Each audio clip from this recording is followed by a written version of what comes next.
बंधुओं, धर्म प्रेमी सज्जनों, असली परमात्मा कौन है? असली परमात्मा को कैसे आप पहचानेंगे? असली परमात्मा को जानने के लक्षण क्या है? असली परमात्मा के क्या लक्षण है कि आप जान जाएं कि असली परमात्मा कौन है? आज का जो विषय है वो धरती में सबसे बड़ा विषय है, सबसे बड़ा भेद हम खोलने जा रहे हैं। असली परमात्मा का ज्ञान कराएंगे आज के सत्संग में आप सभी को। परमात्मा कौन है, परमात्मा को कैसे पहचानना है और परमात्मा के लक्षण क्या है। सज्जनों, आज जितने भी नकली परमात्मा है ना, सबका पर्दाफाश हो जाना है और जो असली परमात्मा है, सच्चे परमात्मा, प्रभु मुक्तिदाता, उनका आज हम सभी को वास्तविक ज्ञान होगा। इसलिए इस सत्संग को आप सभी बड़े ही ध्यान से सुनिएगा। सत्संग थोड़ा बड़ा जरूर हो जाएगा, मगर आज पूरा अमृत से भरपूर सत्संग है। इसे पूरा ध्यान लास्ट तक ध्यान से जरूर सुनिएगा। चैनल को सब्सक्राइब भी कर लीजिए आप सभी, ताकि सत्संग हमारे आपके पास आते रहें। इसी संदर्भ में सदगुरु की अनवरत सेवा में, प्रतिदिन की सेवा में, सदगुरु के परम विवेकी भक्त श्री वस्तीराम कटारिया जी, जो अपनी कमाई का 10वां अंश सदगुरु की सेवा में दान कर रहे हैं। खूब खूब आशीर्वाद भक्त श्री वस्तीराम कटारिया जी। सत्संग को बड़े ध्यान से सुनते हैं, ज्ञानी हैं, विवेकी हैं, ज्ञान का प्रचार भी करते हैं और गाजीपुर धरती के स्टार प्रचारक भी बन चुके हैं। खूब सत्संग का प्रचार करते हैं, जन जन को जगाने में बहुत बड़ा सहयोग कर रहे हैं, परमार्थ कर रहे हैं। खूब खूब आशीर्वाद इनको। सज्जनों, सर्वप्रथम हम आपको परमात्मा, जो असली परमात्मा है ना, उनको जानने के लक्षण बताते हैं। फिर आज हम परमात्मा को जानेंगे उनके लक्षणों के द्वारा। सज्जनों, परमात्मा के जो लक्षण है असली परमात्मा के, वो क्या होते हैं? परमात्मा दयालु होते हैं। सर्वप्रथम दया, परमात्मा का जो लक्षण है सर्वप्रथम दया, यानी कि परमात्मा दयालु होते हैं। क्षमा, यानी कि परमात्मा क्षमाशील होते हैं। दया, क्षमा, संतोष, शील, संभव, और जो जन्म मरण में ना आते हो, मतलब शरीर ना पकड़ते हो और शरीर ना छोड़ते हो, यानी जन्म मरण, शरीर पकड़ना और शरीर को छोड़ना जो ना करते हो, जिनके अंदर दया हो, क्षमा हो, संतोष हो, शील हो, संभव हो, वो परमात्मा है असली, जिनके अंदर ये सारे लक्षण हैं। सज्जनों, इस संसार में आज बहुत सारे लोग परमात्मा माने जा रहे हैं। समाज के लोग, जनता, पब्लिक, भक्तगण न जानने के कारण आजकल कुछ राजाओं को भी परमात्मा की पदवी दे देते हैं। जो राजा महाराजा हमारे इतिहास में हुए, उनको परमात्मा की पदवी दे देते हैं। मगर आज हम परमात्मा के पड़ले में सबको तौलेंगे, सबको परमात्मा रूपी तराजू में तौलेंगे कि किनके अंदर ये लक्षण दिखाई दे, किनके अंदर दया है, क्षमा है, संतोष है, शील है, संभाव है। कौन है जो जन्म मरण में नहीं जा रहे हैं, ना शरीर पकड़ते हैं, ना छोड़ते। इस संसार में जिनके अंदर ये लक्षण है ना, वही असली परमात्मा है। इन लक्षणों से अगर कोई वंचित हो जाता है तो असली परमात्मा नहीं, वो नकली परमात्मा है। अब उसकी भक्ति करेंगे तो कल्याण होने वाला नहीं है आप सभी का। अब सज्जनों, संसार में कुछ लोग जो हैं, ज्यादातर लोग अयोध्या के राजा दशरथ के पुत्र राम को परमात्मा मानते हैं। अयोध्या के राजा दशरथ के पुत्र जो राजगद्दी संभाले, जिनका नाम राजा रामचंद्र जी था, उनको संसार के लोग परमात्मा मानते हैं कि वो परमात्मा थे। सज्जनों, मैंने पहले ही बताया, परमात्मा दया, क्षमा, संतोष, शील, संभव और जन्म मरण में ना आते हो, वो असली परमात्मा है। अब आप सभी थोड़ा राम को परमात्मा के पड़ले में तौलिए। परमात्मा के तराजू में इनको बैठाया जा रहा है और तौलने की कोशिश आप सभी करिए। विचार करिए कि राम ने बाली का वध किया, राम ने बाली का वध किया, यानी कि परमात्मा के ही संसार के सारे जीव हैं, सब परमात्मा के औलाद हैं। परमात्मा को परम पिता भी कहा जाता है। परम पिता इसलिए कहा जाता है कि पिता जो होते हैं, 3-4 पुत्रों को जिन्होंने जन्म दिया वो पिता हैं, और जो सारे संसार को जन्म दिए, सारे संसार के जीव जिनके औलाद हैं, वो परम पिता परमात्मा कहे जाते हैं। संसार में जितने भी जीव हैं, प्राणी हैं, मानव मात्र हैं, सभी परमात्मा की औलाद हैं। अब आप सभी विचार करिए, अगर राम परमात्मा है, उनको तौला जा रहा है, यदि राम परमात्मा है तो राम ने बाली का वध छुप कर किया। बाली का छुप करके वध किया तो आप विचार करिए, यदि राम परमात्मा है तो बाली उनका औलाद हो गया। चाहे भले ही कितना भी गलत पुत्र हो, मगर जो पिता होते, दयालु होते, वो कभी अपने पुत्र का वध नहीं कर सकते। दयालु पिता कभी नहीं कर सकते। यदि पिता है, यदि पिता क्रूर है और पिता धर्म का उसे ज्ञान ही नहीं तो कुछ भी करे, मगर दयालु पिता जो होते हैं ना, वो कभी भी अपने पुत्र का वध नहीं करते। वो भी राम परमात्मा थे, उन्होंने धोखे से बाली को छुप करके मारा, धोखेबाजी से बाली को मारा। और दूसरी चीज, वो राजा दशरथ के पुत्र कौशल्या की कोख से जन्म लिए थे। राजा दशरथ की जो पत्नी कौशल्या थी, उनकी कोख से राजा राम ने जन्म लिया था। अब बताइए, जो जन्म लेकर शरीर में आए, क्या वो परमात्मा हो सकते हैं? मैंने पहले ही कह दिया है कि देह धरे जन्मे मरे ताई धरू नहीं शीस। संसार में जो देह धरता है, जन्म मरण में जा रहा है, उसको शीश मत रखो, वो परमात्मा नहीं। राजा रामचंद्र जी ने जन्म लिया, जन्म लेने के बाद बहुत सारी घटनाएं उनके जीवन में घटी। उनके प्रति मैं एक पर्सनली वीडियो, अलग से वीडियो डालूंगा, आप सभी उसको ध्यान रखिएगा, सुनिएगा। दूसरी चीज है, राजा रामचंद्र जी ने सबसे बड़ा गलत काम क्या किया अपने जीवन में? शंभुक ऋषि की हत्या की। शंभुक ऋषि, शंभुक ऋषि छोटे जाति के थे। शंभुक ऋषि की कहानी आप सभी को सुनाऊं। शंभुक ऋषि राजा रामचंद्र के राज्य में रहते थे। तो एक समय क्या हुआ कि राजा रामचंद्र के राज्य में एक ब्राह्मण के बालक की मृत्यु हो गई। ब्राह्मण के बालक की मृत्यु हो गई तो कुछ ब्राह्मणों ने कहा कि ऐसा है, शंभुक ऋषि नामक जो छोटी जाति का शूद्र है, ये तपस्या कर रहा है, और यदि शूद्र ने ज्ञान प्राप्त कर लिया तो हम ब्राह्मणों की इज्जत खत्म हो जाएगी।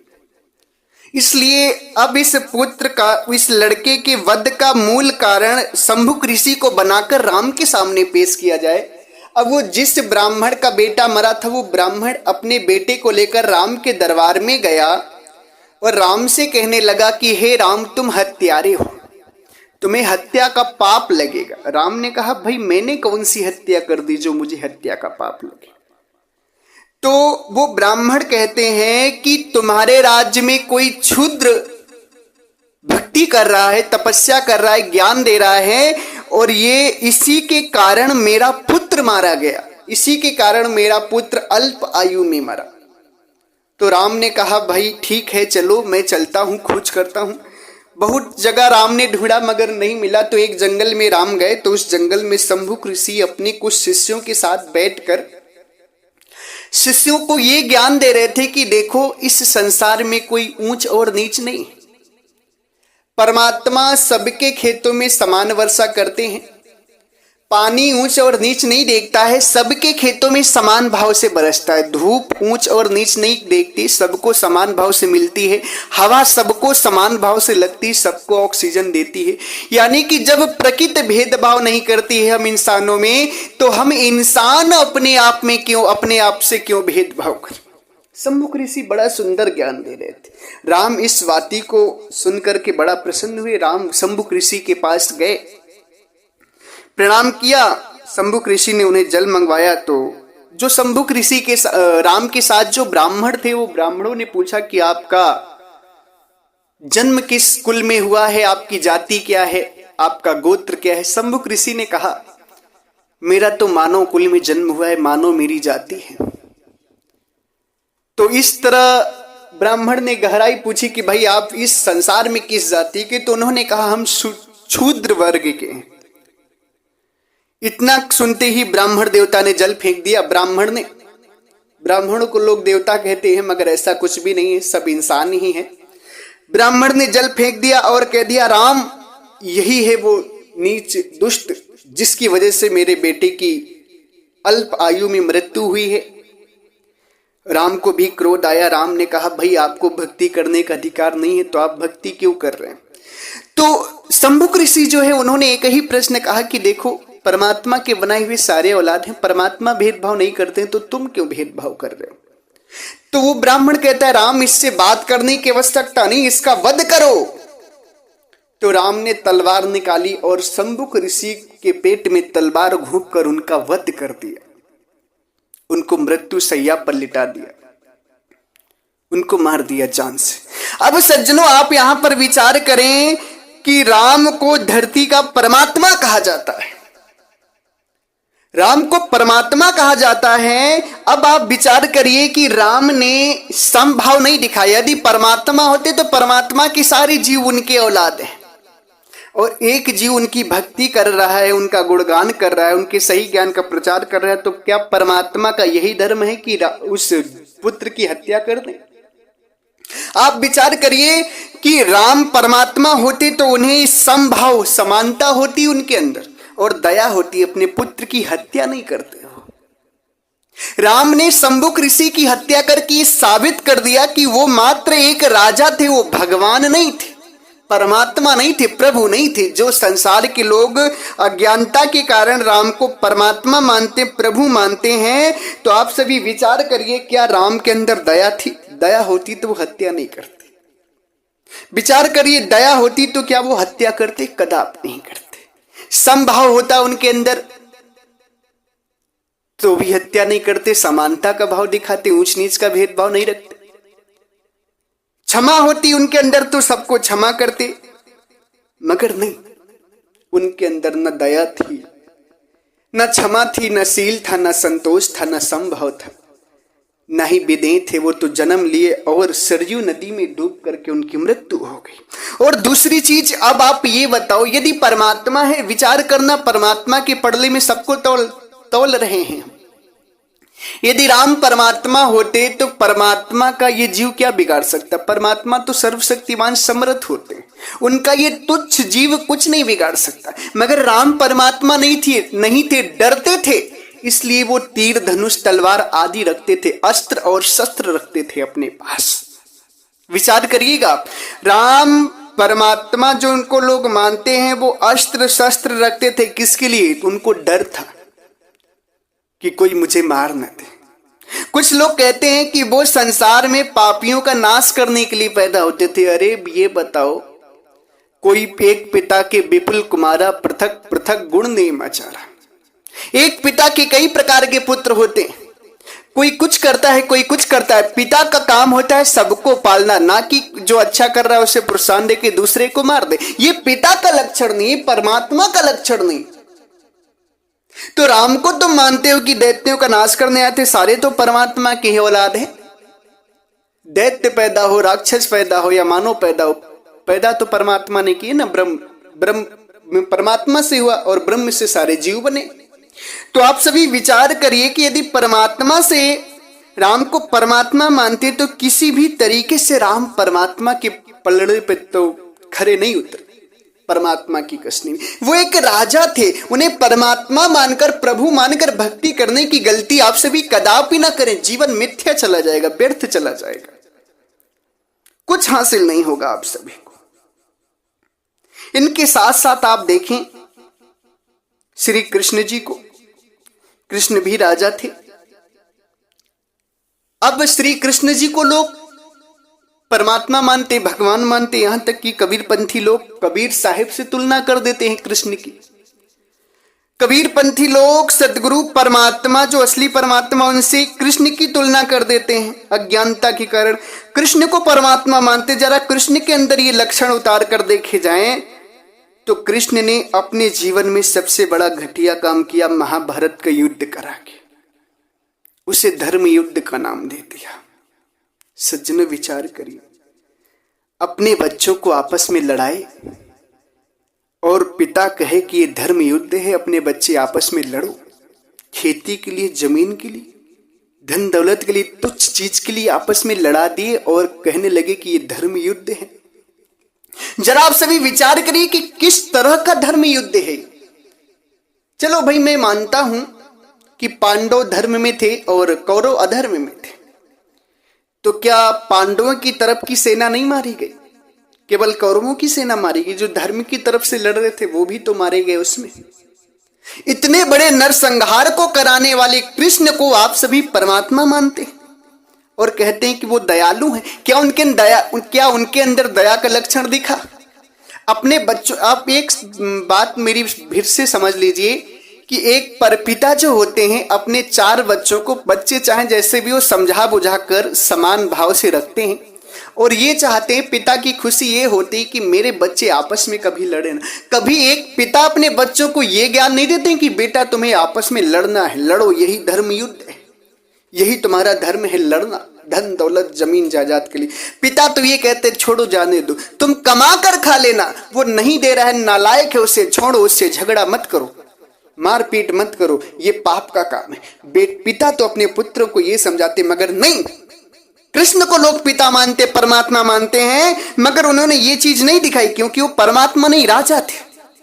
कृष्ण ने महाभारत जैसा बहुत भयानक युद्ध करवाया जिसमें लाखों लोग मारे गए, लाखों सैनिक मारे गए, लाखों बच्चे यतीम हो गए, बिना बाप के हो गए, लाखों औरतें विधवा हो गई, लाखों सुहाग उजड़ गए, लाखों घर उजड़ गए। विचार करिए आप सभी, क्या ये परमात्मा के लक्षण है? विचार करिए आप सभी, क्या ये परमात्मा के लक्षण है? कृष्ण जी ने कभी एकता का ज्ञान नहीं दिया, कभी मिलजुल कर रहने का ज्ञान नहीं दिया, लड़ाई झगड़ा। कहा कि लड़ना और जमीन के लिए, धन दौलत के लिए लड़ना क्षत्रिय का धर्म है। अरे क्षत्रिय कैसा, शूद्र कैसा, वैश्य कैसा?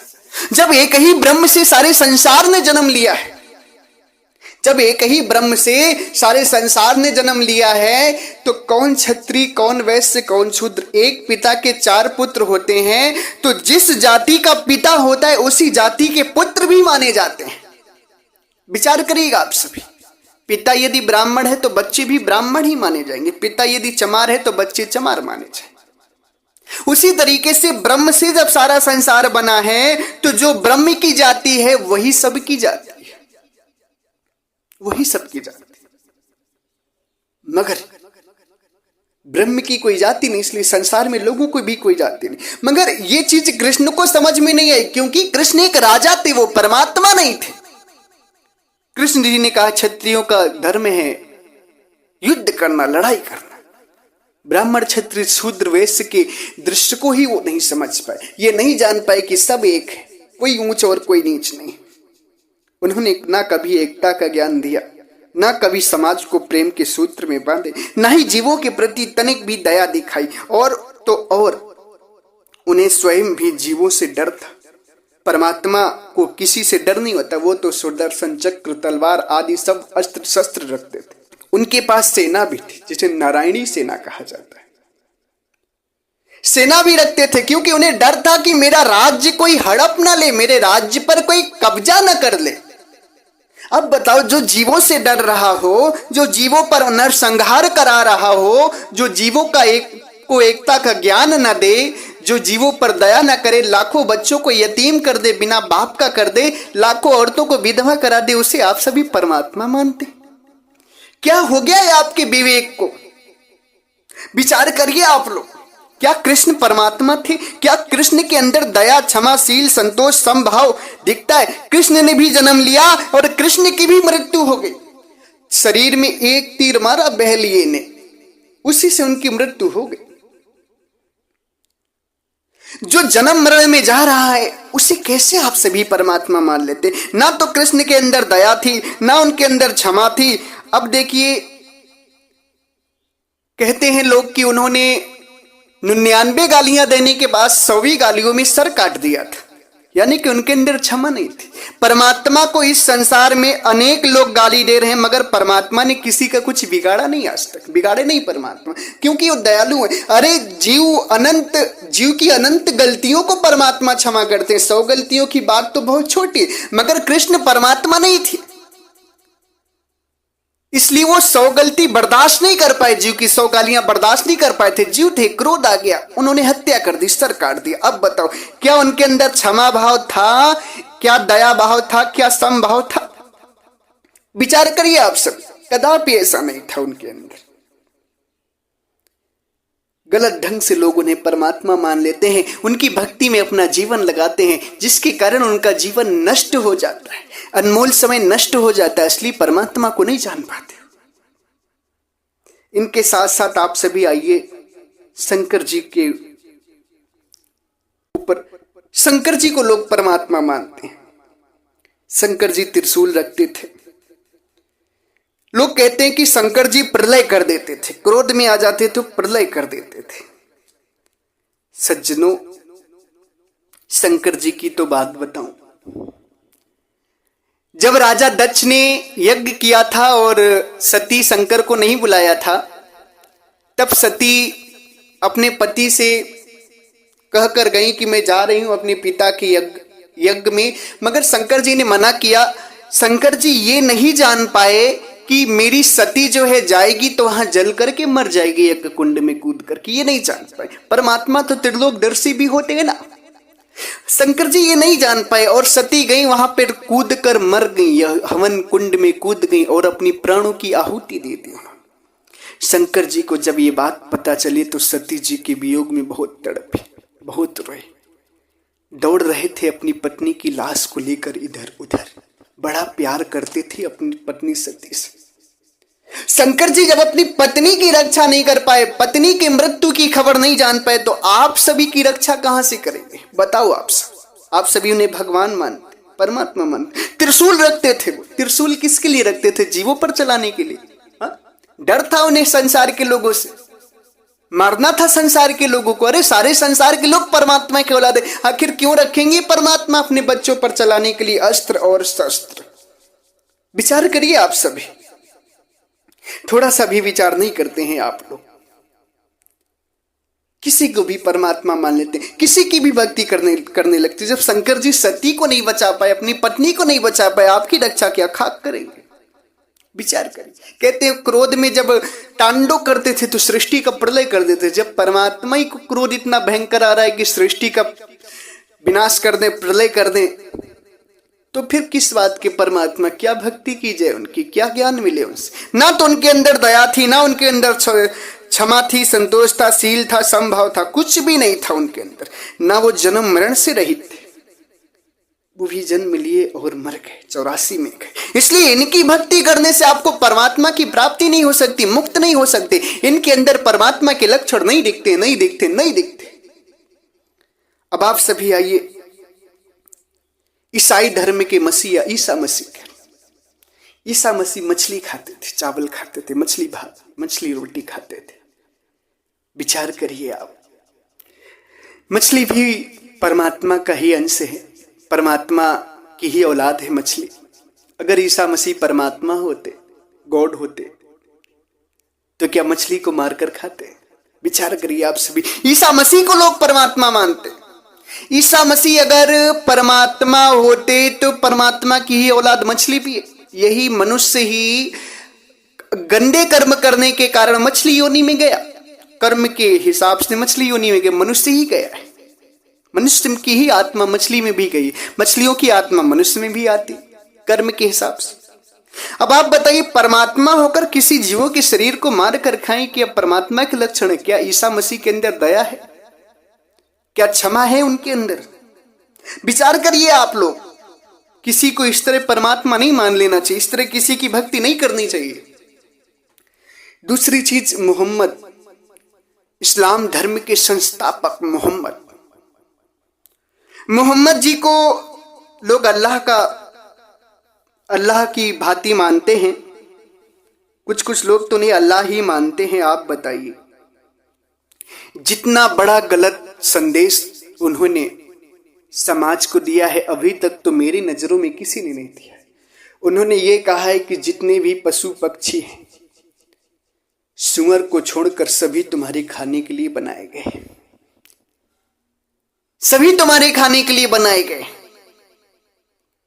शेर को भी उसमें मना कर देते हैं कि शेर, जानते हैं शेर का शिकार करना इतना सरल थोड़ी।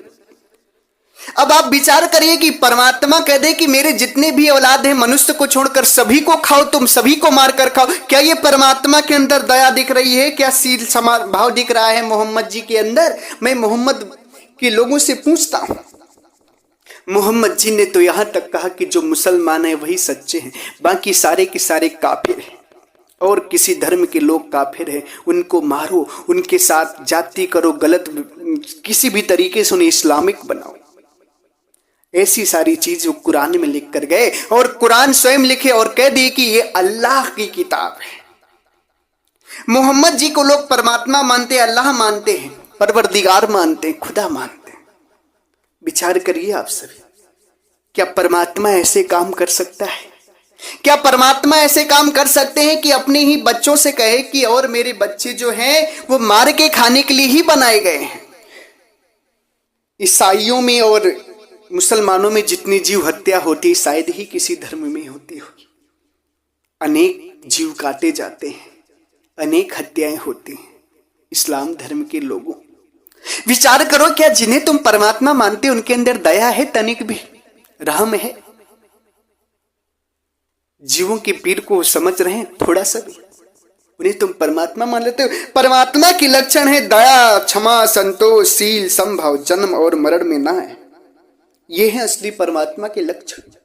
जिनके अंदर ये सारे लक्षण हैं वही असली परमात्मा है, और जिनके अंदर ये लक्षण नहीं दिखते वो परमात्मा नहीं है, नहीं है, नहीं है। उनकी भक्ति करोगे सारा जन्म मिथ्या चला जाएगा।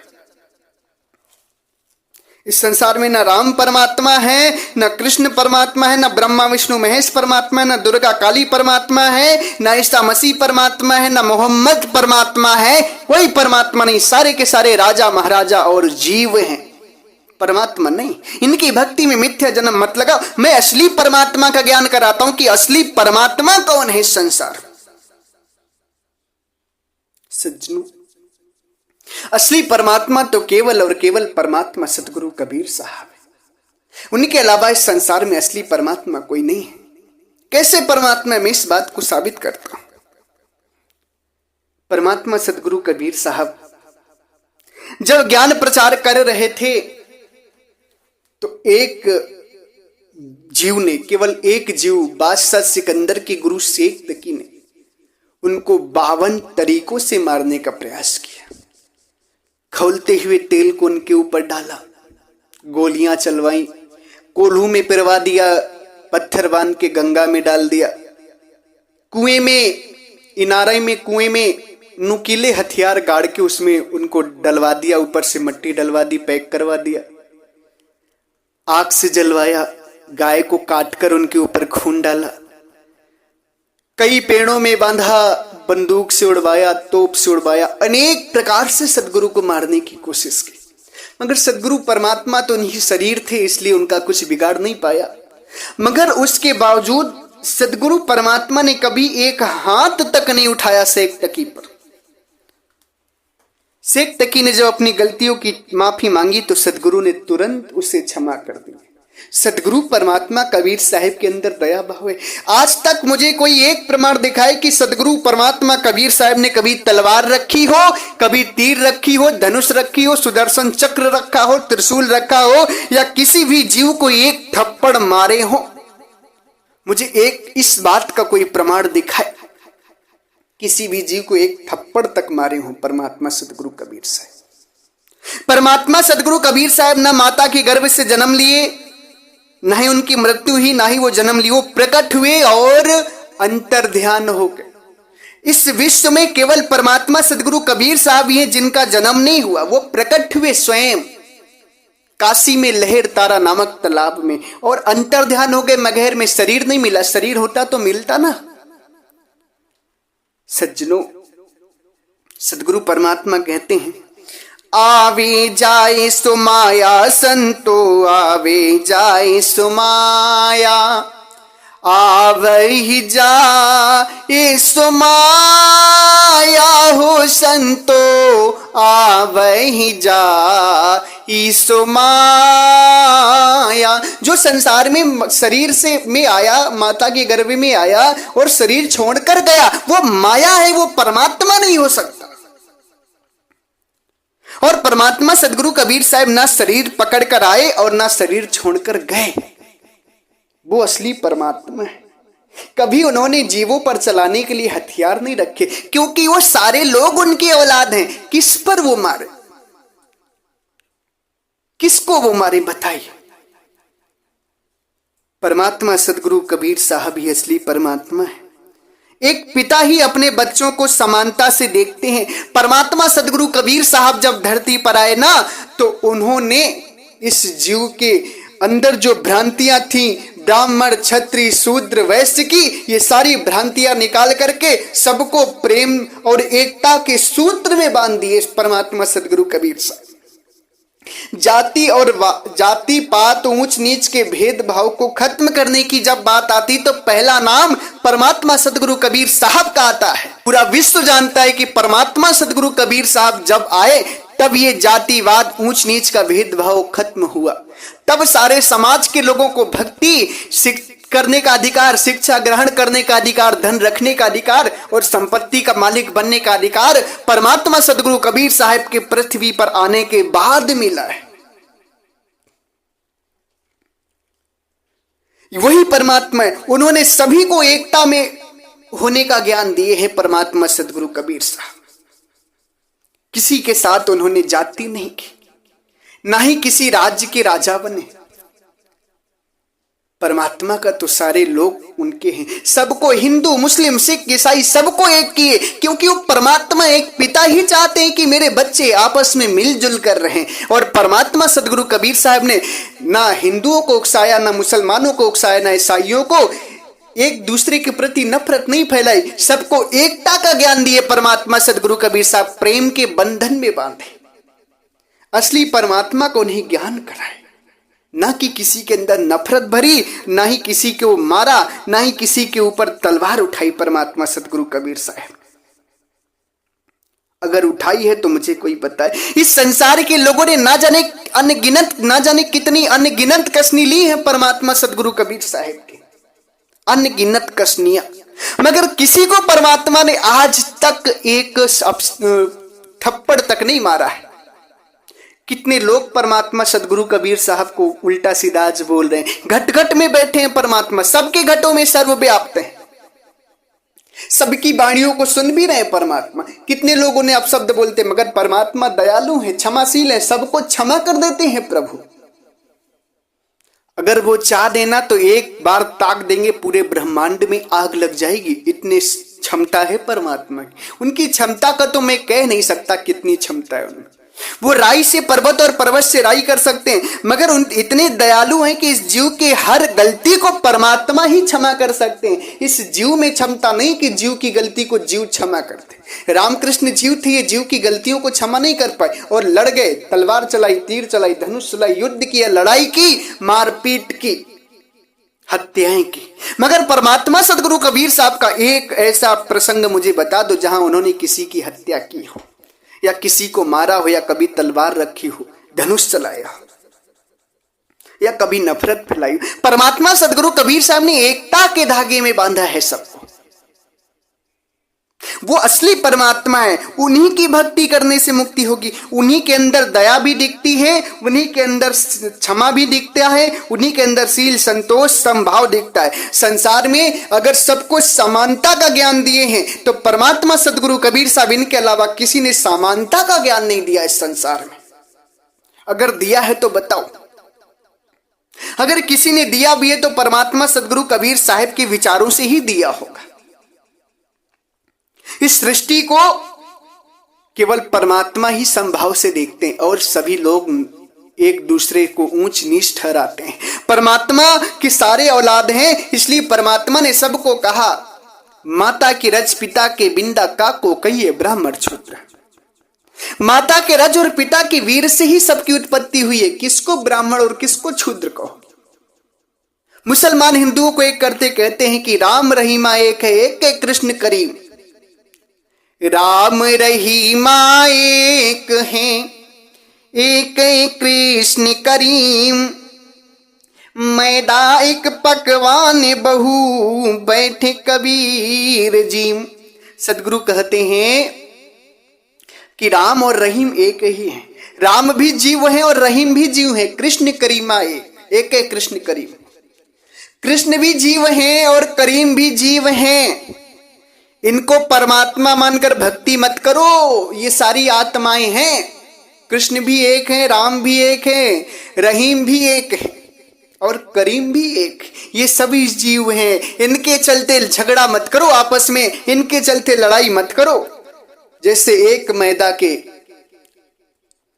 कभी समोसे बना दो, कभी खस्ता बना दो, कभी कुछ बना दो, कभी कुछ बना दो। मैदा एक पकवान बहु बैठ कबीरज। इस तरह से आत्माओं ने अलग अलग शरीर धारण कर लिया है। आत्माएं तो सबकी एक, आत्माओं का स्वरूप तो सबकी एक जैसी आत्माएं, मगर शरीर धारण करने की वजह से तुम राम मान रहे हो, तुम कृष्ण मान रहे हो, तुम करीम मान रहे हो, तुम रहीम मान रहे हो, मगर सारी ये आत्माएं हैं। इनमें मत फंसो, इनका झगड़ा मत करो, एक हो जाओ। तुम भी एक हो। बस शरीर में जो आत्मा में जो 6 शरीरों का आवरण बन गया, इससे तुम पृथक पृथक दिख रहे हो। सबकी आत्माएं एक है और सभी को परमात्मा से ही कल्याण होगा। सभी आत्माएं जब अमर लोक देश में चलेंगी तभी सबका कल्याण होगा। इस चीज का ज्ञान इस सृष्टि में केवल और केवल परमात्मा सदगुरु कबीर साहब दिए, इनके अलावा कोई नहीं दिया है। अगर किसी ने दिया हो तो बताओ। सदगुरु परमात्मा कबीर साहब ही असली परमात्मा है। इनके अलावा इस सृष्टि में कोई परमात्मा नहीं, वही असली परमात्मा है। इन्हीं की भक्ति से कल्याण होगा। इन्हीं के अंदर दया भी दिखता है। जीवों पर दया की। इतनी कसनियां शेख तकी ने ली, मगर एक थप्पड़ भी नहीं मारे शेख तकी को कभी साहेब। और जब शेख तकी ने लास्ट में क्षमा मांगी तो सदगुरु से क्षमा कर दी। सब लोगों को एकता में रहने का ज्ञान दिए। क्षमा भाव भी उनके अंदर है, दया भी है। जीवों के प्रति कभी तलवार तीर धनुष नहीं उठाए, त्रिशूल नहीं उठाए परमात्मा सदगुरु कबीर साहब। समभाव भी है, सबको समान भाव से ज्ञान दिए, सबको आत्मा परमात्मा का ज्ञान दिए, किसी के साथ भेदभाव नहीं किए, सबको समझाए हैं, सबको प्रेम दिए हैं परमात्मा, सबको प्रेम के सूत्र में बांधे हैं, एकता के सूत्र में बांधे। परमात्मा सदगुरु कबीर साहब के अलावा इस धरती में कोई परमात्मा नहीं है, नहीं है, नहीं है। अगर है तो मुझे साबित करो। किसके अंदर दया, क्षमाशील, संतोष दिखता है? परमात्मा सदगुरु कबीर साहब का जन्म नहीं हुआ। वो स्वयं कहते हैं, अविगत से चले आई जी हम, अविगत से चले आए, ना हम जन्मे गर्भ बसेरा बालक हो दिखलाए, काशी शहर सरोवर भीतर तहाँ जुलाहा पाई, हम अभिगत से चले आए जी, कोई भेद मरम नहीं पाए। सदगुरु कहते हैं, मैं अविगत से चलाया, मैं परमात्मा हूं, जीव को चेताने के लिए आया। मैं ना हम जन्मे गर्भ बसेरा, मैं माता के गर्भ में जो 9 माह बच्चा बसेरा लेकर रहकर जन्म लेता है, मैं उस तरीके से जन्म नहीं लिया हूं संसार में। बालक हुई दिखलाए, मैं बालक होकर प्रकट हुआ हूं। कहां? काशी शहर सरोवर भीतर तहां जुलाहा पाए। काशी बनारस में लहरतारा नामक सरोवर के बीच में कमल के पुष्प पर सदगुरु परमात्मा प्रकट हुए हैं। उसी को कहते हैं गगन मंडल से उतरी सतगुरु सत्य कबीर, जलज माही पौढ़न किए सब पीरन के पीर। सदगुरु गगन मंडल से उतरे सदगुरु सत्य कबीर, जलज यानी कमल के फूल पर, जल के ऊपर कमल के फूल पर पौड़न के सभी पीरों के पीर परमात्मा सदगुरु कबीर साहब। काशी में लहर तारा नामक तालाब में कमल के पुष्प पर वाल्य स्वरूप सदगुरु प्रकट हुए, जिन्हें नीरू और नीमा नामक जुलाहे ले जाकर पालन और पोषण किए। वो माता के गर्भ से नहीं आए परमात्मा। वो स्वयं कहते हैं, पानी से पैदा नहीं श्वासा नाही शरीर, कछु आहार करते नहीं तिन करे नाम कबीर। परमात्मा सदगुरु कबीर साहब पानी से पैदा नहीं, पानी से पैदा मतलब जो माता के रज और पिता के वीर के संयोजन से जो बच्चा पैदा होता है, उस तरीके से परमात्मा सदगुरु परमात्मा कबीर साहब नहीं पैदा हुए। श्वासा नहीं शरीर, जो पांच तत्व के शरीर में जो श्वास होती, पांच तत्व की बनी शरीर श्वास की शरीर होती, ऐसी परमात्मा की शरीर नहीं थी। कछु आहार, वो अन्य आहार भी नहीं करते थे। कौन थे? परमात्मा सदगुरु कबीर साहब। वो असली परमात्मा थे, वो जन्म मरण में नहीं आए। बाकी संसार के सारे लोग जन्म मरण में आ रहे हैं। वो कहते भी हैं, कक्का केवल नाम है बाबा ब्रह्म शरीर, ररा सब में रमी रहे तिन करे नाम कबीर। वो सब में रमने वाले परमात्मा है, वो देह धर कर नहीं है। वो कहते भी हैं, देह नहीं पर दर से देही कहीं कबीर हम सबद सनेही। वो देह नहीं, उनकी मात्र देखने मात्र में देह आ रही है, क्योंकि वो शब्द स्वरूपी परमात्मा है। गरीबदास महाराज भी उनके लिए कहते हैं, गरीब पुरुष कबीर ने देह धरा नहीं कोई, शब्द स्वरूपी रूप है घट घट बोले सोए। गरीबदास जी महाराज कहते हैं कि सदगुरु पुरुष कबीर वो देह धर कर नहीं है संसार में, वो शब्द स्वरूपी परमात्मा घट घट में विराजमान है। वो तो बस जीव को चिताने के लिए एक धोखे मात्र की शरीर पकड़ कर आए थे। वो वही असली परमात्मा है, यानी कि वो जन्म मरण में नहीं आए। सारा संसार जन्म मरण में आया, और जो जन्म मरण से रहित हैं वही तुम्हारे जन्म मरण को काट भी सकते हैं। इस संसार में ब्रह्म भी जन्म मरण में हैं। ब्रह्मा विष्णु महेश राम कृष्ण शंकर मोहम्मद ईसा मसीह आदि महावीर बुद्ध जितने भी लोग हैं, सभी लोग जन्म मरण में फंसे हुए। इनकी भक्ति से मुक्ति नहीं हो सकती, क्योंकि ये ना परमात्मा है ना कुछ है। इनकी भक्ति करेंगे तो आप मुक्त हो ही नहीं सकते, क्योंकि सदगुरु कहते हैं, बंधे को बंधा मिले छूटे कवन उपाय, कर सेवा निर्बंध की पल में लेत छुड़ाए। बंधे हुए व्यक्ति को बंधा हुआ व्यक्ति मिलता है, किसी उपाय से भी नहीं छूट सकता। निर्बंध की सेवा करो तब तुम मुक्त हो पाओगे। यानी कि जो जन्म मरण में आ रहा है उसकी भक्ति करने से कभी आपका कल्याण नहीं होगा, क्योंकि वो स्वयं जन्म मरण में फंसा हुआ है। मुक्ति तो तब होगी जब जन्म मरण से रहित जो है उनकी भक्ति करोगे तब। और जन्म मरण से रहित इस संसार में केवल और केवल परमात्मा सदगुरु कबीर साहब हैं। ना राम है, ना कृष्ण है, ना ब्रह्मा विष्णु महेश है, ना शंकर है, ना दुर्गा है, ना देवी है, ना भुइया है, ना भवानी है, ना ईसा मसीह है, ना मोहम्मद है, ना बुद्ध है, ना ही महावीर है। कोई भी जन्म मरण से रहित नहीं है। सबके असली परमात्मा कौन है? परमात्मा सदगुरु कबीर साहब। इन्हीं की भक्ति के द्वारा आप सभी का कल्याण होगा, अन्यथा नहीं हो सकता है। इसलिए आप सभी परमात्मा सदगुरु कबीर साहब की भक्ति करें। वही असली परमात्मा है, वही घट वासी है, वही आपका उद्धार करेंगे। उन्हीं के अमर लोक देश में जाकर ही आप सभी का कल्याण होगा। अगर उनकी भक्ति नहीं करेंगे आप सभी का कल्याण नहीं होगा। दया क्षमा शील संतोष समभाव सब परमात्मा सदगुरु कबीर साहब के अंदर दिखते हैं और किसी के अंदर नहीं दिखता है। समभाव तो केवल और केवल परमात्मा में है। किसी ने समभाव दिखा